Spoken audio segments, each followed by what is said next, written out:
Hello, hello. Today we have two different graphs, one for running back and one for receiver with the same idea.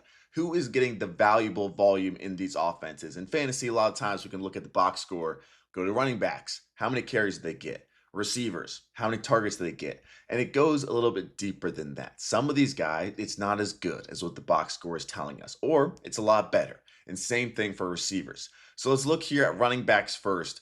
On the left side, we had the goal line carries per game, the most valuable thing you can get in fantasy, followed very closely by targets per game on that bottom x-axis. So we're starting off with CMC. He is a graph breaker. So he's not even right here because Etienne has 6 targets and CMC has over 10.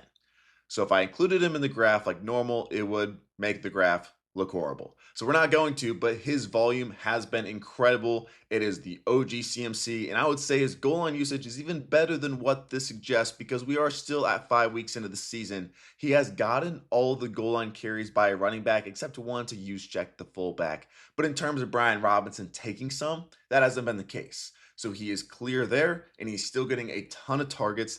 That will maybe dip some when Kittle comes back, but still, it's not like he's going to dip from 5 to 2 targets. It is 10 to maybe 7 targets per game. And that goal line work will increase. That efficiency's still been solid. He hasn't scored as many touchdowns as we'd expect, but it's starting to come around as we saw last Thursday night. So wheels up for CMC right now. And then Taylor and Jacobs are the two other guys that are the best in this. Pretty different for being right next to each other. Taylor, a little better in the receiving. And I know they are right next to each other, but Jacobs really just had that one game. Daniel Jones helps Jonathan Taylor a bunch in terms of that receiving, those consistent targets week to week. Jacobs, it was really just one blow-up game. The targets haven't been bad. It is better than what you'd expect for Jacobs, so that's nice. If he can stay around 3 targets per game, that's fine because he is getting 100% of the goal line carries. In a Packers offense, that's good. And a defense matters there too. When you have a running back getting 100% of the goal line carries and they're down there a lot because the defense is also good, or at least outside of when they play the Cowboys, that's a good sign. Taylor, it is a little bit of a mix in terms of his goal line usage because he has 2. That's amazing. 2 per game is incredible for a fantasy running back, but he only sits at 55%. So 2 different things. One, I think it increases from that 55%, but also 2, maybe they don't have as many goal line carries as a team. So I think stays around here, which is great overall. But obviously Daniel Jones has had some, and Warren even too has had a couple there as well. But obviously he's had multiple 3 touchdown games already. That won't happen as consistently, but he is still amazing and love him for the rest of the year overall. Kyren is down here, another surprise and very similar to Jacobs in the fact that he had one blow-up game. He had the best career game of his, or best receiving game of his career with 10 targets just seemingly out of nowhere. So Corum is taking a little bit of those goal line carries. Has had a couple this season already. So Williams, who is usually way up here in terms of those goal line attempts per game, is sitting right at 0.8. But in this offense, who has been producing, it's been on fire recently, I still like him overall. Not too many things to worry about overall in this Rams offense just because he's been a solid back, great team in general, getting enough usage where he might not be a top 5 guy this year, but he can still be that fringe RB1 for you. And then the question of the day, Joe Flacco has now signed with the Bengals or was traded to the Bengals, and we got Chase Brown. Is it going to get better? I don't have a ton of hope.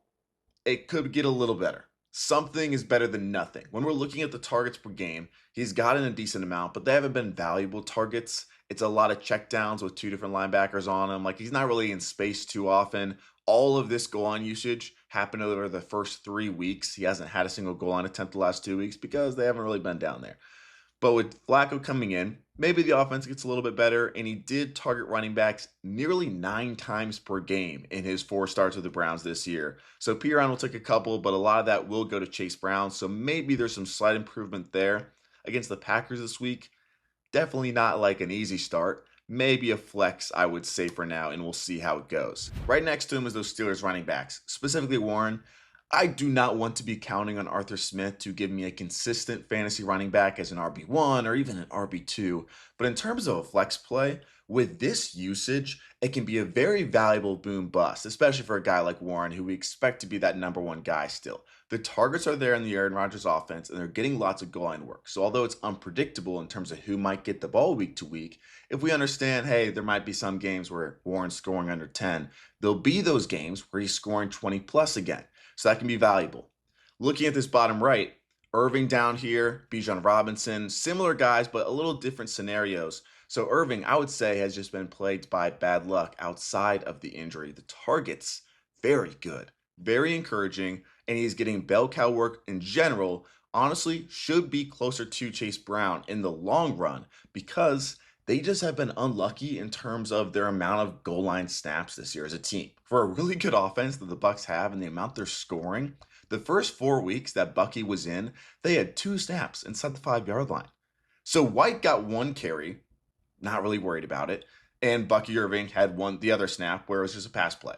And that's it. So that's why he doesn't have any goal line attempts. It's not that other people are getting it. Then week 5, when he was out, the Bucs, they had 2 carries inside the 5-yard line, and White, it worked out for him. So Irving long term, very confident. Bijan, on the other hand, great receiving. That's been awesome. However, in their 4 games, they do have 11 snaps inside the 5. So a little different story. Algier is taking a decent amount of that, which is annoying. Bijan, obviously still amazing, but not really what you want from your overall running back 1 hopes in a guy like Robinson. So they have 11 snaps, 3 carries on 4 snaps for Algier. Bijan has played the other 7 snaps, and he has 2 carries and no touchdowns.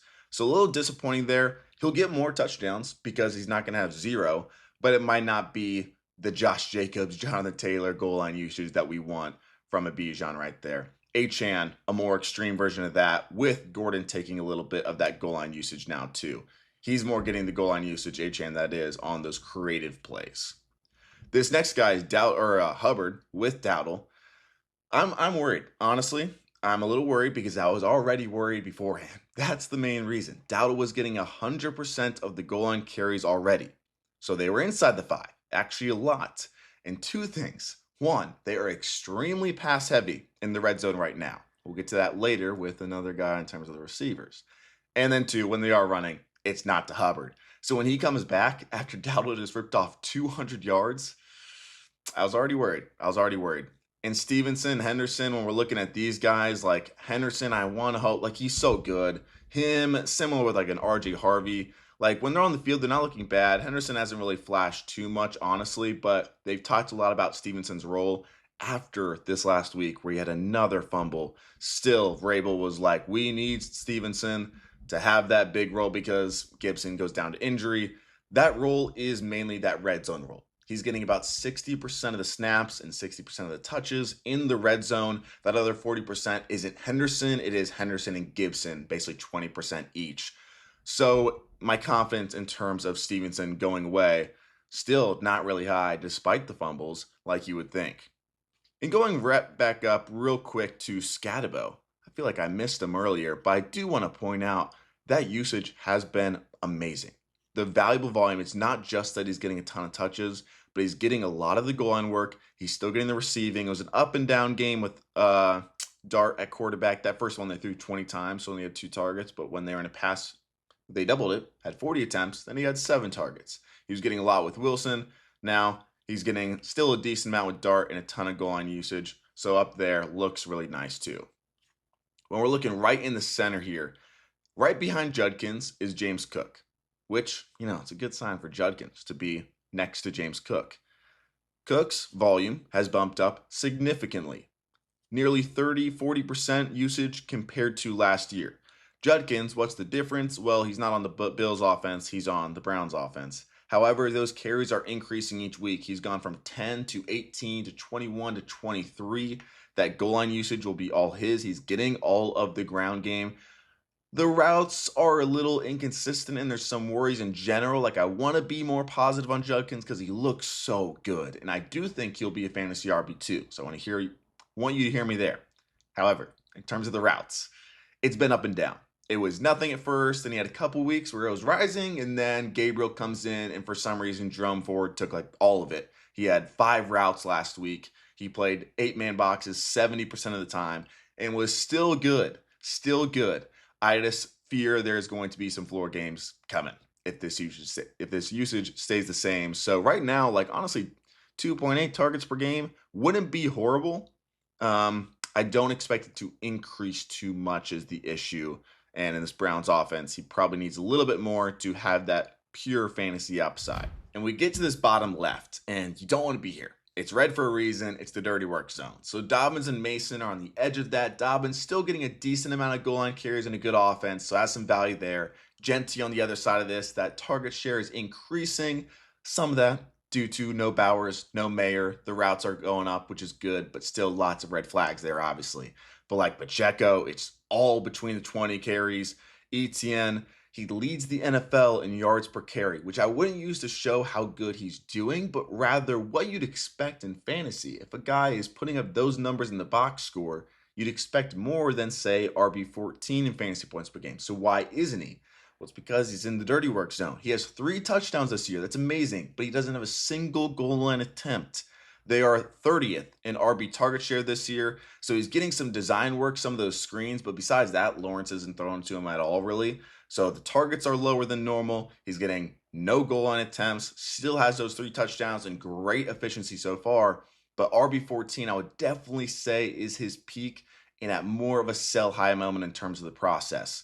Walker, very similar. I don't know if there's a single guy in the NFL the past whatever years that has been a better NFL player than he is in fantasy. He's great in terms of an NFL back, but in terms of fantasy, it's been rough. He kind of lives in hell. They've had 8 goal line snaps this year. Sharp has taken 7 of them in those 4 games where they both played. Sharps has taken 7 of those 8 goal line snaps. They run the ball more than anybody in the NFL in terms of percent of plays that they're running.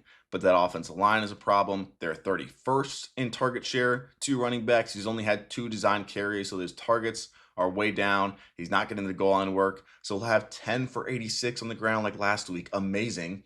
It doesn't mean too much in fantasy unless you're playing in standard leagues. And even at that point, it's not perfect. So upside RB2, but he is more in that flex boom bust territory for sure. As we move to receivers, the 2 categories are red zone targets per game on the left. In the bottom is your downfield targets. Those targets of 15 yards downfield or more. Shows how much upside some of these receivers have and what we can hope on. Are those touchdowns going to continue? Tight ends too on top of this, not just receivers. And we notice up in that top right, a surprise for some, for me. Davante Adams looking incredible. No one is even close. It's this elite target range where he's getting a ton of the downfield, over 4 downfield targets a game and 2 red zone targets per game. On the left side, we have the touchdown upside type players. The bottom right is those guys that are deep threats, but not getting too much red zone work right now. And then the bottom left again, the dirty work zone. We don't want our guys there. But on top of Adams, one, in terms of sticking there, actually, they're 4th in passing attempts. Stafford is 3rd in terms of the percent of his throws being those 15-plus yard throws. So right now, he's wide receiver 16 with 3 touchdowns. But I'm not worried about that touchdown regression because of this and other factors. Those end zone targets, he has 9. Pickens has 11 over here. So both way above anybody else. The 3rd guy is at 6. So just to show how much more he's actually getting and how much more Pickens is getting, almost 2 times as much as the 3rd place guy. So those touchdowns should stick. I would expect over 10 touchdowns this year. And he's got Sean McVay. He's got Stafford. Everything there is there for him. So I would say wide receiver 16 is kind of where you'd expect him to be for the rest of the season. Looking great right now. Egbuka looks amazing on this graph. He is the perfect mix right now of Evans and Godwin. People were trying to decide which one he's going to be. He's just both. It's awesome. It's a downfield offense. I said Stafford was 3rd in that percentage of his throws going for 15 air yards. Baker is number 2 behind only Lamar Jackson. It's kind of what he was last year. It's amazing right now. Evans, it looks good for him as well, but Egbuka, just getting those downfield targets, they are accurate. They are deep downfield, and then a decent amount of red zone work too, and some in the slot. So it looks great overall there. And right below Evans, who do you notice? Odunze, especially when you're comparing him to DJ Moore. Pretty much the opposite. Odunze, the biggest benefactor of Ben Johnson and Caleb Williams' turnaround this year. Caleb Williams, fourth highest percentage in that 15 plus areas. I promised last time I used that stat. But the percent of those throws going for 15 or more yards downfield, Caleb Williams is the fourth highest. Last season, Rome Odunze was dead last in the NFL in catchable target percentage. This year, he is 27th, which might not sound incredible, but when you're looking at the guys above him, it is a lot of those short area slot receivers, like Josh Downs is above him. He's nowhere on this graph. So when you're looking at that, he's actually like well inside the top 20 in terms of catchable target percentage for the downfield deep receiver. That is amazing, especially when you're comparing it to being dead last year. So I am wheels up for Odunze right now. I love him going forward. These first 4 games have been incredible, especially with DJ Moore. It's less designed targets for him in general, and those downfield targets, red zone work, it's not there. Odunze is up in this elite target range. I like him a lot. St. Brown, a ton of red zone work. A little bit of a negative for Laporta because that's where some of it is coming from this season. And Jameson Williams, not really getting anything at all. So the worry for St. Brown was he was incredible last year, but he was 17th in target share. His target share dropped off a bunch. This year, not only is he getting all those red zone targets still, that red zone points per game is still incredible, but he's now number 6 in target share, back to what he used to be. That red zone work for Laporta is lower. He's only at a 19% target share. JMO down to 15%, so that's not improving at all. Same role as last year, but even just more downfield for him. And Detroit right now, they're number 1 in passing touchdowns in the red zone, so St. Brown's going to be the biggest benefactor there. We have all 3 of the Chargers receivers here in 3 different sections, and it really emphasizes or just shows perfectly why it's not working for McConkey and the 2 others, their role. Keenan Allen is that clear red zone threat, that third down guy, red zone. The chemistry with Herbert is perfect. It probably won't change. And Johnston, they are not throwing it downfield a lot this year, but when they are, it's to Johnston. And that is the big thing in terms of his upside. I don't think it's going to get worse, and it could actually get better, which is crazy because he's been so good through 5 games. But Johnston, in terms of that downfield target percentage, Herbert is 5th lowest in the NFL right now, which compared to last year and just throughout his career is a lot lower, and a lot of that is due to them being pressured more than anybody in the NFL right now as a team and as a quarterback. So if they can figure out that pressure, get some of those offensive linemen back healthy, then that could be huge for Johnston in just increasing his downfield targets even more because the percentage just isn't there, and he's still above 2 downfield targets a game.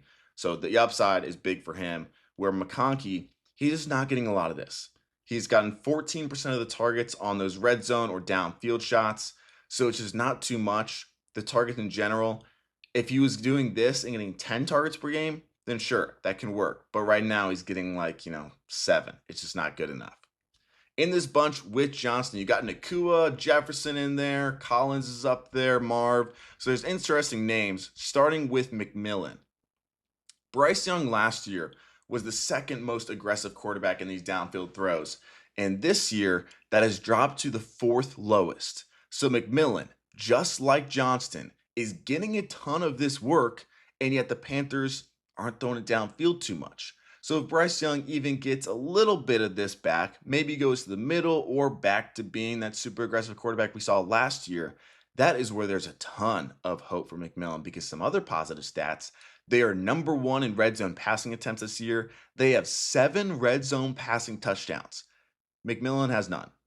7 red zone passing touchdowns, and McMillan, who is that red zone threat you'd think, does not have one yet. I think that changes here pretty soon.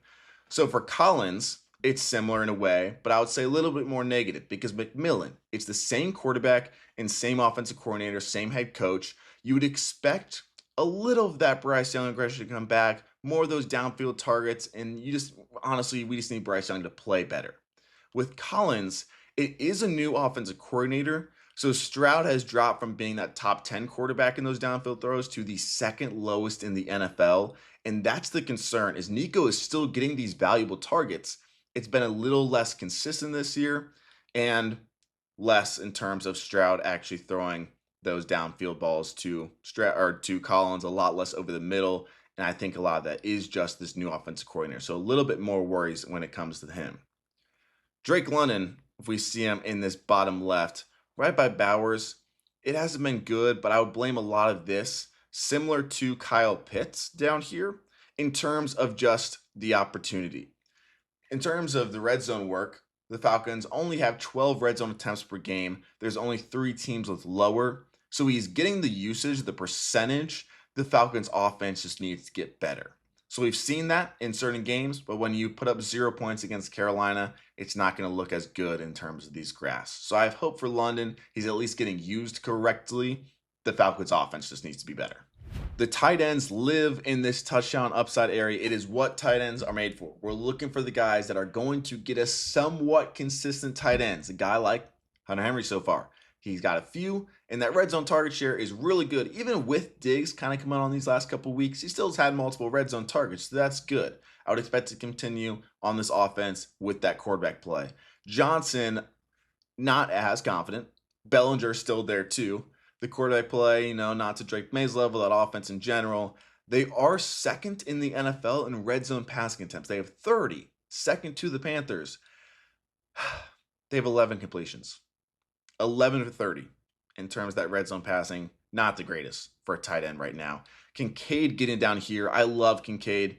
The positive, before I say any of this, he is very good, and he's on a really good offense. So there'll be some good days. He'll still be that fantasy tight end 1. However, whenever I look into Kincaid, it makes me sad. So right now, he's at 1 red zone target per game. That's pretty good with Kelsey, Kraft, Ferguson, McBride, all these tight ends. Mostly really good tight ends. And then we got Kincaid. So 5 red zone targets this year already. That's awesome. He was not using the red zone too much last year. That was one of the bigger worries. Can they use him in the red zone this year? He had 9 red zone targets last season the entire time. Right now he has 5 and 4 being end zone targets. It looks great. Is he running more routes and is he being used in the red zone? Were the 2 questions of can we get top 3 upside from Kincaid this year? Well, his route share was at 57% last year. Not good. This year, it's at 56%. So it's the exact same. In terms of the red zone, though, 57%. So the exact same as his route share in terms of outside of the red zone as inside of the red zone. Still just 57%. Pretty low, especially for a tight end. This year, down to 42%. So he has 5 red zone targets. When he's on the field, they're targeting him. But he's only running a route on 42% of the red zone plays. Inside the 5-yard line, so those easy touchdown tosses, he has 1 route. Knox has 4. So it's annoying. I do not expect these touchdowns to continue. There's going to be lots of floor days. There's still going to be some ceiling days because of, again, he's great and this offense is great. But in terms of the touchdowns continuing like this, it is nearing the next to impossible if the usage does not increase. Andrews, another guy that was very reliant on touchdowns last year. He had 9 end zone targets and 9 touchdowns. This year, 3 end zone targets, only 1 touchdown so far. His red zone work in general has dipped. He does not get targeted downfield at all right now compared to what he was used to, especially considering Lamar is number 1 in the NFL in those downfield throws. Never to Andrews, though.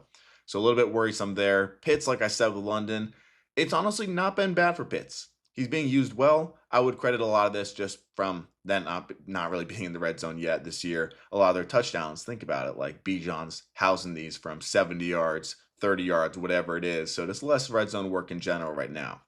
Strange is the one that's, just nothing. Nothing.